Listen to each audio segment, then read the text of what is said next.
Tanrı neden çocuk kurbanı ister? İnsanlık tarihinin en karanlık detaylarında aklın ve vicdanın sınırlarını zorlayan bazı ritüeller yatar.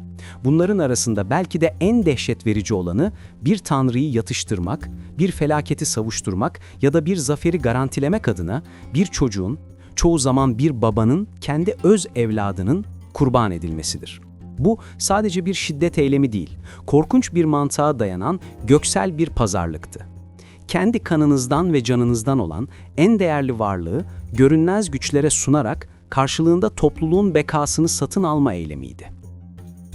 Bugün bize mutlak bir vahşet gibi görünen bu uygulama, Antik dünyanın dört bir yanında Mezopotamya'nın zigguratlarından, Kartaca'nın sunaklarına, Kenan'ın tepe tapınaklarından Yunanistan'ın dağlarına kadar şaşırtıcı bir yaygınlığa sahipti. Peki, insanlığı bu korkunç eyleme iten neydi? Bu kanlı geleneğin kökenleri nereye dayanıyordu? Ve en kışkırtıcı soru, bu anlatılar insan kurbanını yasakladığını iddia eden İbrahimi dinlerin kalbine, yani İbrahim'in oğlu İshak'ı veya İslami gelenekte İsmail'i kurban etme hikayesine nasıl ve neden sızdı? Bu hikaye, bu pagan geleneğin kökünü kazıyan ilahi bir ders miydi? Yoksa çok daha eski ve rahatsız edici bir mirasın zamanla yumuşatılmış, sansürlenmiş ve yeniden anlamlandırılmış bir yansıması mı? Bu videoda çocuk kurban etme ritüelinin antik dünyadaki kanlı izlerini sürecek ve bu anlatıların kutsal metinlerdeki rahatsız edici yansımalarını tüm çıplaklığıyla gözler önüne sereceğiz.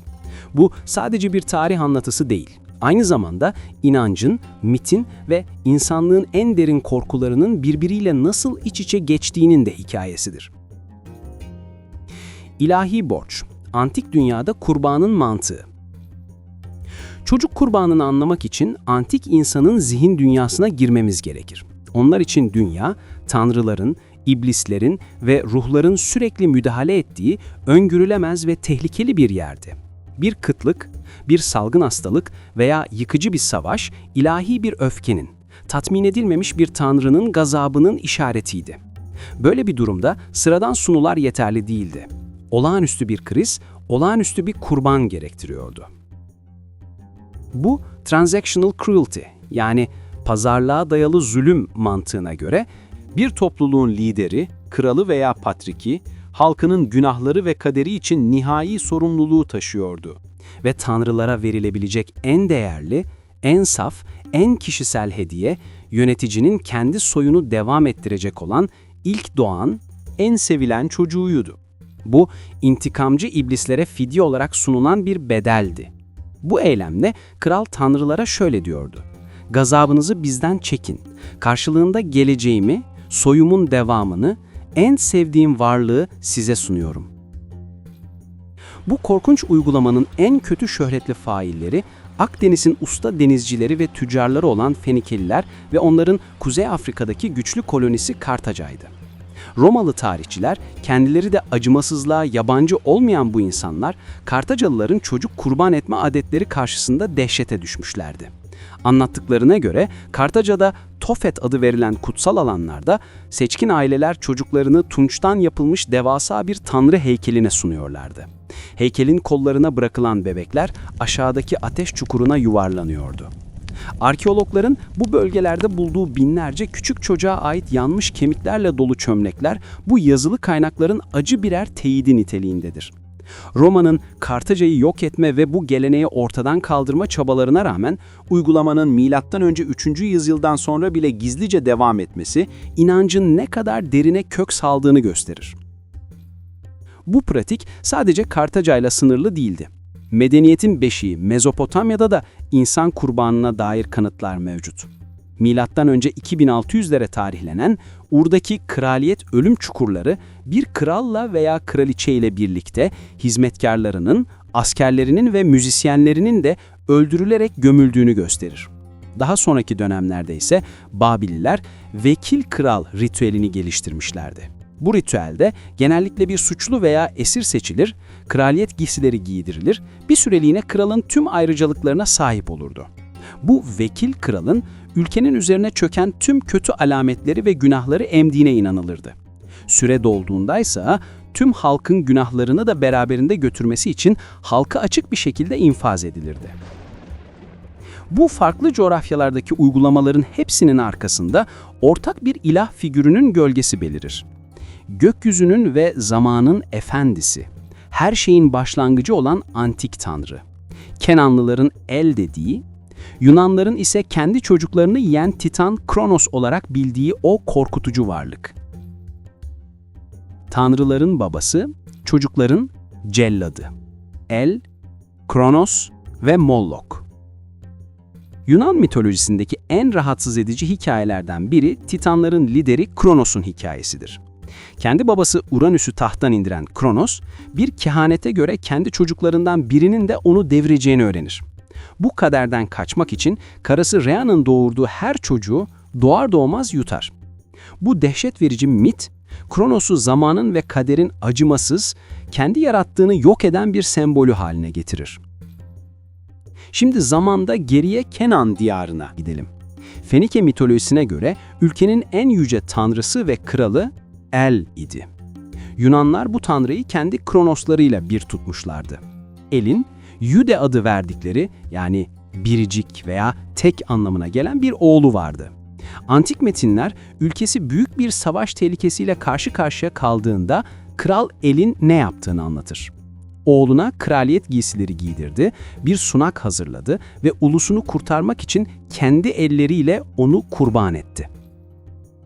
Hikaye burada bitmiyor.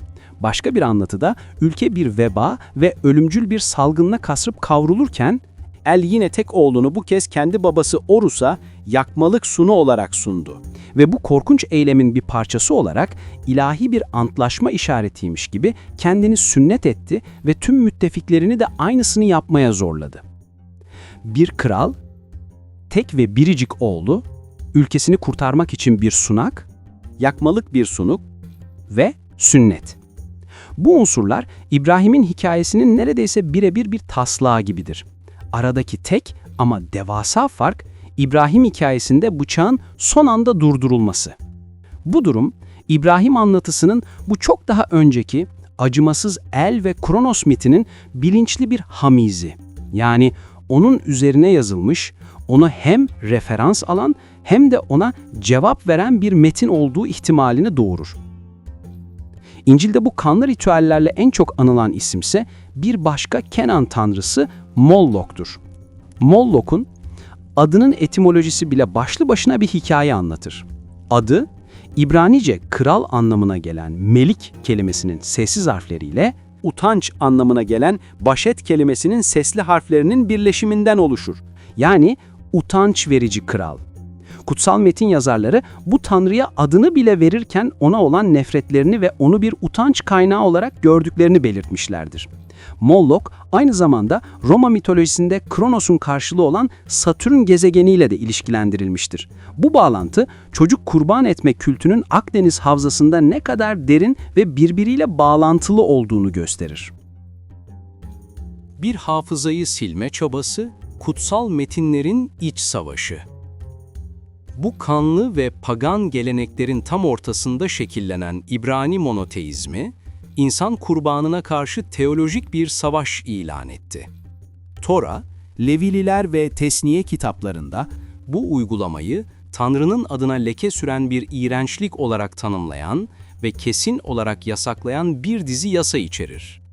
Tanah yani Eski Ahit, insan kurbanını sürekli olarak Baale tapanların barbarca gelenekleri olarak lanetler. Bu, metinleri kaleme alan yazarların, atalarının bu karanlık ve utanç verici geçmişiyle aralarına net bir çizgi çekme, adeta kolektif bir hafızayı silme çabasıdır. Kutsal metinler Molok kültünü, İsrail'in özüne ait olmayan, dışarıdan sızmış, sapkın bir inanç olarak sunar. Musa'ya indirilen emirler son derece açıktır. Çocuklarınızdan hiçbirini ateşte Molok'a kurban etmeyeceksiniz, böylece Tanrınızın adını kirletmeyeceksiniz.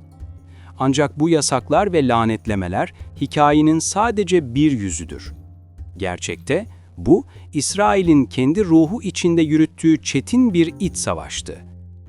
Eski Ahit'teki Krallar kitabı bu savaşın hiç de kolay kazanılmadığını itiraf eder. 2. Krallar kitabında okuduğumuza göre Kral Ahaz ve ondan sonra gelen Kral Manaşşe gibi Yahuda'nın en güçlü krallarından bazıları bu yabancı kültü benimsemişlerdi. Onlar Kudüs'ün hemen dışındaki Hinnom Vadisi'nde bulunan ve Tofet yani yakma yeri olarak bilinen bölgede Molok'a tapıyor ve kendi oğullarını ateşten geçiriyorlardı. Bu 3-5 sapkının gizli ayini değil, bizzat kraliyet tarafından desteklenen ve yürütülen bir devlet kültüydü. Fakat kutsal kitabın yasaklamalarıyla bazı kralların uygulamaları arasındaki bu çelişkiden çok daha rahatsız edici bir bölüm vardır. Hakimler kitabında bu geleneğin ne kadar derine işlediğini gösteren tüyler ürpertici bir hikaye bulunur. Yeftah'ın ve kızının hikayesi. Yeftah, İsrailli bir lider ve savaşçıdır. Ammonlulara karşı savaşa gitmeden önce Tanrı'ya bir and içer. Eğer zaferle dönerse evinin kapısından onu karşılamak için ilk çıkanı Tanrı'ya yakmalık kurban olarak sunacaktır. Yeftah zaferi kazanır. Zafer sarhoşluğu ile evine döndüğünde ise tefler ve danslarla onu karşılamaya çıkan ilk kişi biricik kızıdır. Yeftah perişan olur ama adağını geri almaz. Hikaye, kızının 2 ay boyunca dağlarda bekaretine ağladıktan sonra babasının ona adağını yerine getirdiğini soğuk bir dille anlatarak biter. Kurban gerçekleşmiştir. Bu hikayede ne bir melek ne de bir koç vardır. Sadece bir babanın korkunç yemini ve Tanrı adına kurban edilen bir kız çocuğu. Yeftah'ın hikayesi, İbrahim anlatısının karanlık bir negatifidir. Son anda gelen ilahi merhametin olmadığı bir senaryodur ve kutsal kitabın insan kurbanıyla olan ilişkisinin ne kadar karmaşık ve acı dolu olduğunun kanıtıdır. Bu karanlık döneme son veren, dini reformlarıyla tanınan Kral Yoşiye oldu.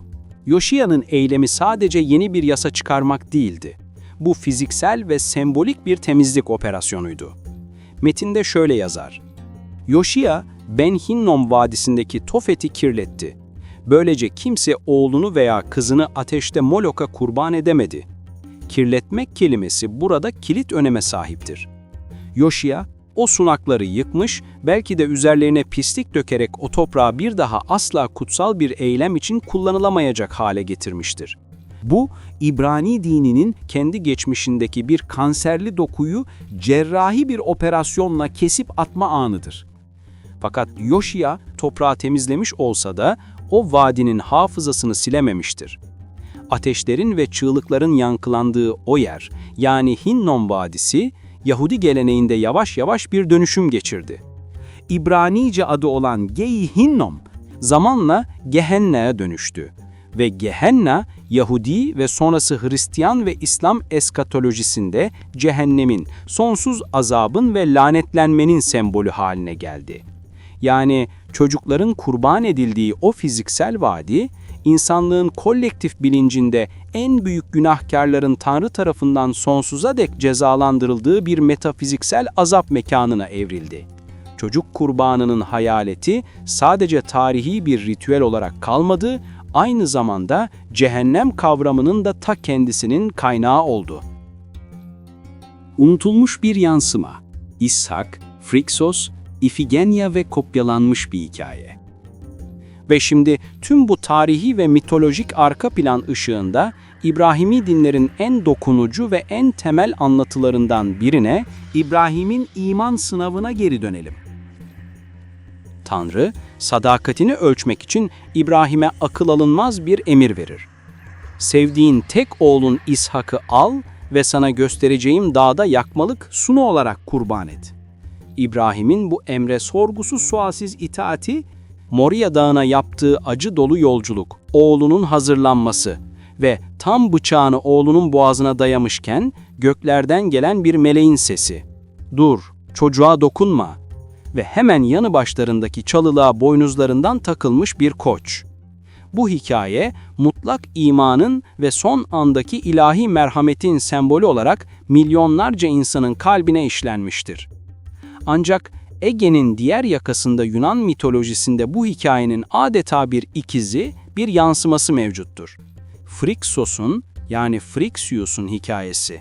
Hikayeye göre Kral Atamaz, üvey annelerinin komplosu sonucu oğlu Friksos'u kurban etmek zorunda kalır. Üvey anne, Delphi kahinine rüşvet vererek ülkedeki kıtlığın bitmesinin tek yolunun Friksos'un kurban edilmesi olduğunu söyleyen sahte bir kehanet yayar. Tıpkı İbrahim gibi dindar bir adam olan Kral Atamaz, bu ilahi emre boyun eğer ve oğlunu sunağa götürür. Ve tam o anda tıpkı İshak'ın hikayesinde olduğu gibi bir ilahi müdahale gerçekleşir. Tanrılar, Friksos'u kurtarmak için gökten altın kanatlı bir koç gönderir. Fakat Yunan mitolojisindeki yansımalar Friksos ile sınırlı değildi. Belki de çok daha doğrudan ve trajik bir paralel, Truva Savaşı'nın başlangıcında karşımıza çıkıyordu. Agamemnon'un kızı Ifigenya'nın kurban edilmesi. Yunan donanması Truva'ya gitmek için Aulis'te toplandığında, tanrıça Artemis rüzgarları keser. Kahin, tanrıçanın öfkesini yatıştırmanın tek yolunun, ordunun başkomutanı Agamemnon'un kendi kızı Ifigenya'yı kurban etmesi olduğunu söyler. Agamemnon, bir kralın göreviyle bir baba sevgisi arasında kalır. Ama sonunda imparatorluğun zaferi için kızını feda etmeye karar verir. Ifigenya sunağa getirilir. Ancak hikayenin en yaygın versiyonuna göre tam kurban bıçağı inecekken Artemis son anda kızı acır, onu bir bulutla gizlice kaçırır ve yerine bir geyik koyar. Bıçak insan yerine hayvana iner. Bir baba, en sevdiği çocuğunu daha büyük bir amaç uğruna kurban etmek üzeredir. Ve son anda ilahi bir müdahaleyle çocuğun yerine bir hayvan geçer. Bu, İbrahim ve İshak anlatısındaki koç motifiyle neredeyse birebir örtüşen inanılmaz bir paralelliktir. Bu iki Yunan hikayesi ve İshak'ın bağlanması arasındaki benzerlikler çarpıcı.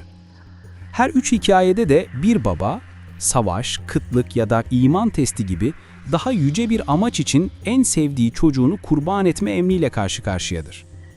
Her üç baba da büyük bir içsel çatışma yaşasa da nihayetinde bu emre itaat eder. Ve en azından hikayelerin en bilinen versiyonlarında her üçünde de kurban son anda ilahi bir müdahaleyle durdurulur ve çocuğun yerine bir hayvan kurban edilir. Koç veya geyik. Bu durum bizi şu radikal soruyu sormaya itiyor. Bu hikayeler ortak bir kaynaktan mı besleniyor? Yoksa İbrahim'in hikayesi bu pagan mitlerinin unsurlarını alıp onlara yeni bir teolojik anlam mı yüklüyor? Bu teolojik yeniden yazımın gerçekleşmesi için tarihte mükemmel bir fırtına yaşanmıştı. Helenizasyon. Büyük İskender'in fetihleriyle Yunan kültürünün, dilinin, felsefesinin ve mitlerinin tüm yakın doğuyu bir sel gibi kapladığı bu evrede, kutsal kitabın son halini derleyen Yahudi yazarlar ve din bilginleri bu hikayelere yabancı değillerdi. Kendi inançlarını bu dominant ve entelektüel olarak çekici Yunan kültürüne karşı savunmak ve hatta ondan daha üstün göstermek zorundaydılar. Bu durumda halk arasında zaten bilinen ve popüler olan Ifigenya veya Friksos gibi bir Yunan mitini alıp onu düzeltmek, kendi tanrılarının ahlaki üstünlüğünü ve kendi atalarının imanının saflığını yücelten bir versiyonunu yaratmak bu kültürel savaşta kullanılabilecek en etkili silahlardan biri olamaz mıydı? Yunan tanrıları kaprisli, öfkeli ve kan isteyen varlıklarken, Yahudiliğin tanrısı ise imanını test eden ama sonunda merhamet gösteren bir tanrı olarak sunuluyordu. Bu, bizi hikayenin asıl mesajını yeniden düşünmeye zorluyor. Belki de asıl mesele, Tanrı'nın artık kan istememesi değil, ama onun yerine başka bir şey, daha mutlak, daha sofistike bir şey istemesidir. Sorgusuz, sualsiz itaat. Bu hikayede kurban bıçağı durdurulmuştur, evet, ama Tanrı'nın emri bir an bile sorgulanmamıştır. Tanrı artık çocuğunun kanını istemiyor olabilir ama çocuğunun kanını dökmeye hazır olan bir iradeyi, mutlak teslimiyeti talep etmektedir. Sonuç: İlahi ders mi, teolojik operasyon mu? Tarihin derinliklerinden topladığımız bu parçalar, önümüze karmaşık ve rahatsız edici bir tablo koyuyor. Çocuk kurban etme, bir zamanlar medeni dünyanın bir parçası olan köklü inançlara dayanan korkunç bir gerçekti. Bu gelenek, El, Kronos, Satürn eksenindeki antik ve acımasız tanrı kültlerinden besleniyordu. İbrani kutsal metinleri bu mirasa karşı açık bir savaş açtı. Yeftah gibi kendi liderlerinin bile bu günahı işlediğini kaydetmekten çekinmeyerek bu uygulamayı yasakladı, lanetledi ve Kral Yoşyah gibi reformcularla onu fiziksel olarak yok etmeye çalıştı. Fakat en temel anlatılarından biri olan İshak'ın kurban edilmesi hikayesinde bu bastırılmış geçmişin hayaleti yeniden ortaya çıkıyordu. Hikaye bu pagan ritüelini alıp onu bambaşka bir şeye dönüştürüyordu. İnsan kurbanını reddeden ama kurban etme eyleminin gerektirdiği mutlak itaati yücelten bir derse. Ancak Yunan mitolojisiyle olan esrarengiz paralellikler zihnimizde o kışkırtıcı soruyu canlı tutuyordu. İbrahim'in sınavı, insanlık tarihindeki bu kanlı sayfayı kapatan eşsiz bir ilahi vahiy miydi? Yoksa bu bir usta teolojik cerrahi operasyon muydu? Çok daha önce, çok daha karanlık bir pagan mitinin alınıp en rahatsız edici unsurları, yani gerçekleşen kurbanın çıkarıldığı ve itaat mesajının monoteist bir çerçeveye oturtulduğu edebi ve dini bir dehanın ürünü müydü? Ve bu kurban motifi burada sona ermedi. Aksine en güçlü formuna ulaşacaktı. İbrahim'in tamamlanmamış kurbanı Hristiyan teolojisinde yeni ve nihai bir anlam kazandı. Pavlus gibi erken dönem Hristiyan düşünürleri İshak'ın hikayesini çok daha büyük bir kurbanın habercisi, bir foreshadowing olarak yorumladılar. Bu yeni yoruma göre İsa'nın çarmıhta ölmesi, Tanrı'nın kendi biricik oğlunu tüm insanlığın günahları için kurban etmesiydi. Yahudilikte son anda durdurulan ve reddedilen oğul kurbanı, Hristiyanlıkta sembolik ama gerçekleşmiş bir hakikate, inancın tam merkezine oturtuldu. O dağdaki koçun yerini Tanrı'nın kuzusu olan İsa aldı. Böylece Kenan tepelerinde çocukların yakıldığı ateşlerden, İbrahim'in bıçağının parladığı Moria Dağı'na ve oradan da İsa'nın çarmıha gerildiği Golgota'ya uzanan bu kanlı ve karmaşık yolculuk, insanlığın Tanrı'yla, itaatle ve fedakarlıkla olan ilişkisinin ne kadar rahatsız edici, dönüştürücü ve silinmez olduğunu bize göstermektedir. Peki, tüm bu hikayelerin ardında gerçekten Tanrı'nın sesi mi vardı, yoksa sadece kendi iç sesimizi mi duyuyorduk? Yorumlarda düşüncelerinizi bizimle paylaşın. Eğer bu belgesel sizi de etkilediyse beğen tuşuna basmayı ve abone olmayı unutmayın. Yeni videolarla İbrahimi inanç sistemleri ve köklerini araştırmaya devam edeceğiz. Bir sonraki videoya kadar hoşça kalın.